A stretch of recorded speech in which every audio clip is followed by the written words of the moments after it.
Assalamualaikum warahmatullahi wabarakatuh. Bismillahirrahmanirrahim. Alhamdulillahirabbil alamin. Wassalatu wassalamu ala asyrafil anbiya'i wal mursalin Sayyidina Muhammadin wa ala alihi wa ashabihi ajma'in. La hawla wa la quwwata illa billahil aliyyil azim. Allahumma salli ala Sayyidina Muhammad wa ala ali Sayyidina Muhammad. Pemirsa yang dirahmati oleh Allah, kita bersyukur bahwa sampai hari ini kita masih diberi kesehatan oleh Allah Subhanahu wa Ta'ala. Mudah-mudahan akan ditambah kesehatan yang lebih barokah oleh Allah Subhanahu wa Ta'ala. Amin. Kita tahu bahwa Indonesia tercinta ini dan beberapa negara yang lain sedang berduka dengan adanya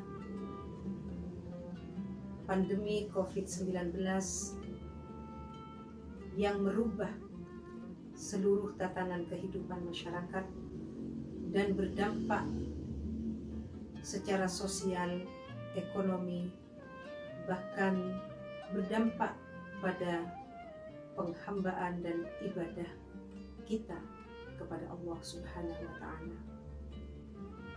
Secara sosial, pandemi COVID-19 ini bisa merubah tradisi dan budaya yang ada di tengah-tengah masyarakat.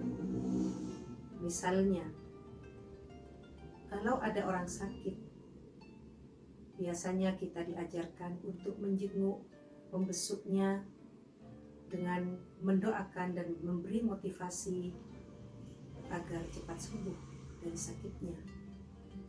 Tetapi dengan adanya COVID-19 ini, kita dilarang untuk menjenguk orang yang sakit.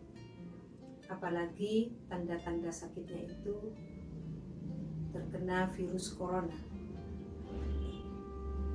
Karena virus ini bisa menyebarkan terhadap orang lain, bisa menyebar pada orang lain, sehingga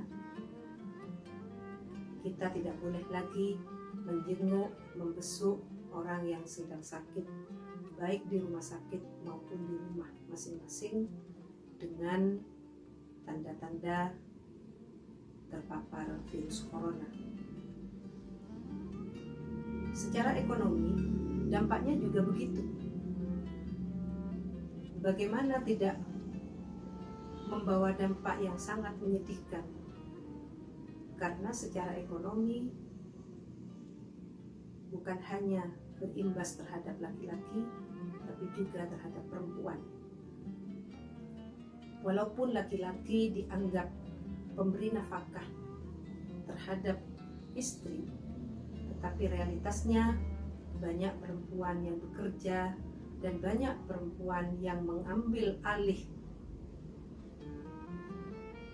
yang selama ini dianggap juga suami untuk memberi nafkah, tetapi realitasnya banyak perempuan yang bekerja dan memberikan income terhadap keluarganya. Laki-laki dan perempuan boleh bekerja di luar rumah, tentu dengan hasil musyawarah yang sudah dibicarakan bersama antara suami dan istri. Tetapi dengan adanya COVID-19 ini, bukan hanya laki-laki yang mengalami beban, tetapi perempuan, seorang istri, seorang ibu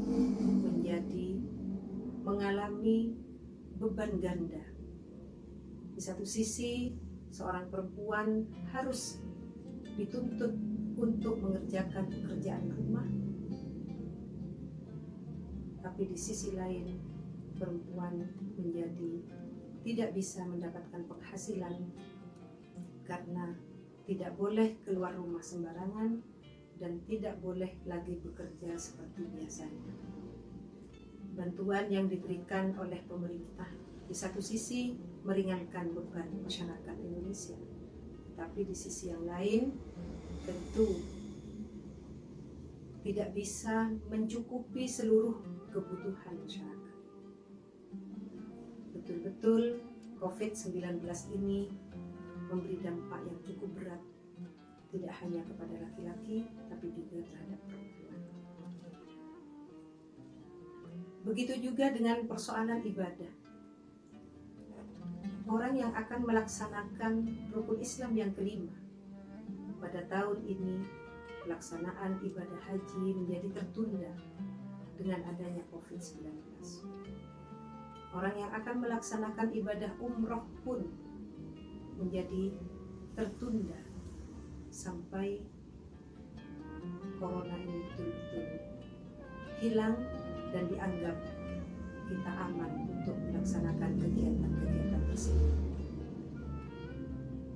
Secara sosial, orang yang beribadah berjamaah di masjid atau mushola juga terkena dampaknya. Yang mestinya agama menganjurkan untuk sholat berjamaah, tapi dengan COVID-19 ini masyarakat dilarang untuk berjamaah dan sholat di masjid dengan jarak yang dekat. Kalaupun boleh, harus dengan jarak yang sangat dan cukup jauh. Artinya, kebersamaan, kekompakan itu berubah dengan adanya COVID-19 ini. Maka dari itu, kita hanya ingin meminta, berdoa kepada Allah Subhanahu wa Ta'ala agar penyebaran atau penyakit corona ini segera hilang dan Allah mengembalikan tatanan kehidupan yang sudah berjalan sebelumnya. Dan tentu ini diharapkan kesadaran kepada masyarakat, bukan hanya berdoa kepada Allah, tapi kita harus mengikuti anjuran pemerintah dengan protokol kesehatan, misalnya dengan memakai masker, hand sanitizer misalnya, menjaga kebersihan, agar dampak yang didapat dengan adanya COVID-19 ini tidak semakin parah di tengah-tengah masyarakat. Betapa besarnya dampak ini, terutama terhadap perempuan.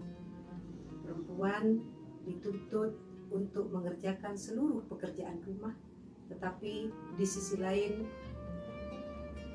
suami tidak bisa mencukupi kebutuhan rumah tangga, sehingga perempuan akhirnya selalu mengalami yang namanya double burden, yaitu berperan ganda, mencari nafkah sekaligus mengerjakan pekerjaan rumah tangga.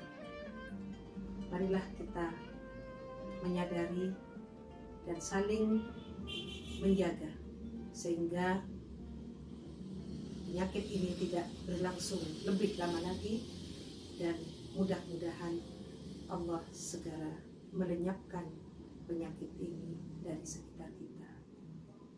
Terima kasih. Wallahu yarhamuna birrahmah. Wassalamualaikum warahmatullahi wabarakatuh.